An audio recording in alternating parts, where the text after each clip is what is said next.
Thank you, Mr. President and members. I am deeply honored to rise to support SCR 83 and mark the 109th anniversary of the Armenian Genocide on our Senate floor today, and to reaffirm our strong and unwavering commitment to ensure that California continues to recognize and remember the first genocide of the 20th century.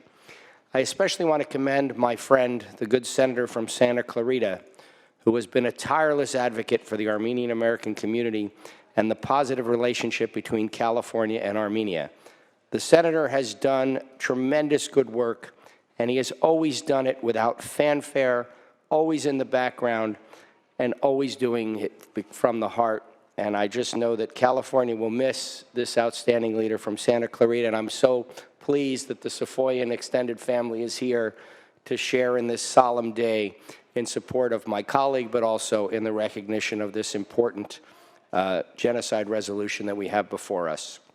As it's been said, from 1915 to 1923, the Ottoman Empire systematically targeted and exterminated Armenian men, women, and children, along with countless Assyrians, Greeks, and other ethnic and religious minorities. The genocide resulted in the death of over 1.5 million Armenians. Let me say that again, 1.5 million people were slaughtered. Now, the international community's failure to punish the perpetrators and the deniers of the first genocide, the Armenian genocide, and the subsequent political and economic and military support for the Erdogan and Aliyev's dictatorial regimes have only emboldened Turkey and Azerbaijan to continue their genocidal actions. This year, our reflections are deepened by the recent events in Nagorno-Karabakh, the beloved Artsakh. In 2023, Azerbaijan, backed by Turkey, perpetrated an ethnic cleansing campaign against the Armenians of Artsakh, resulting in the loss of countless lives, the destruction of cultural and religious sites, and the forced exodus of 120,000 ethnic Armenians of Artsakh. A wonderful historic cathedral in Shushi, where I attended a wedding, is sadly no more a house of worship. And for the first time in 1,000 years, Artsakh is left without its indigenous ethnic Armenian population. Former International Criminal Court prosecutor Luis Moreno Ocampo and Juan Mendez, who was the first UN ambassador on genocide prevention, put the international community on high alert many times, showing the circumstances by which Azerbaijan's actions have constituted genocide. Today, 3 former Artsakh presidents and 5 other community leaders are still incarcerated in Azerbaijan, one of whom I hosted in my office in Glendale, and then who hosted me in Artsakh, is still illegally behind bars today. The 9-month blockade that we talked about deprived food, water, and medicine from Artsakh, and the captivity of the officials is a message from Azerbaijan to Armenians that they cannot live on their historic land, that they will be starved, incarcerated, and killed. So, embedded in a 1948 Universal Declaration of Human Rights at the 4th Geneva Convention on Human Rights, to which Azerbaijan is a signatory, it states, "No one shall be deprived of the return to their territory." No one should be deprived, but here we have 120,000 people driven from their homes, gardens, cultural and historic sites, forced to pack whatever they could fit into their cars or in their backpack and flee Artsakh to save their lives. So, sadly and tragically, many of these good people, it's been told, still hold on to the keys of their homes with the hope of someday to return. So the U.S. must ensure the right of Armenians to return to Artsakh under a safe condition. And it can be argued strongly that because the first genocide perpetrated against ethnic Armenians went unpunished a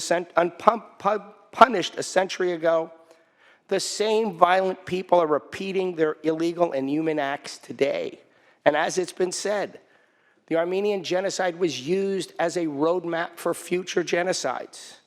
And we still have today, in the capital today, genocide deniers walking the halls saying this did not happen. That's today in California. So Turkey and Azerbaijan continue their aggression against Armenians and Armenia with attacks on the border and repeated and regular genocidal rhetoric. So the US was supposed to provide peace.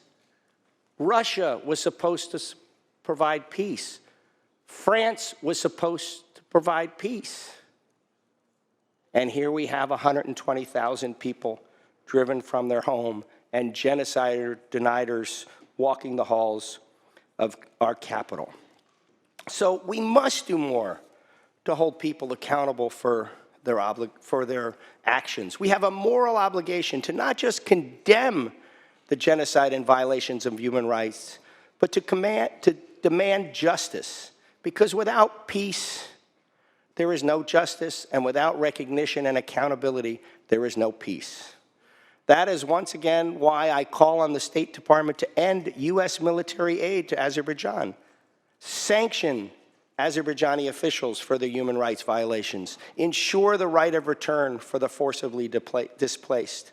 So despite these horrors, the Armenian people have persisted and rebuilt their country, contributed to immeasurable progress and positive reactions and positive interactions in the United States, in particular here in California, where our state is home to the largest Armenian American population in the U.S., and obviously in the 25th Senate District, it is a vibrant, thriving community, and many community leaders are here today to mourn with us and to recognize with us. So I'm honored to represent this community.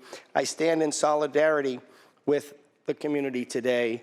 I hearken back to my visits to Artsakh, both pre and post-war, and how that country changed so much based on the aggression, the violence, and the mean-spirited ethnic cleansing that Azerbaijan is perpetrating. And so we remember the resilience of the Armenian people. We reaffirm our commitment to them, our love for them, and our recognition of the genocide. And we also make sure that we will never, ever forget what happened beginning in 1915. So, Yerbek Chenk Morana, which means we will never forget, and I respectfully ask for a vote of aye on SR 83.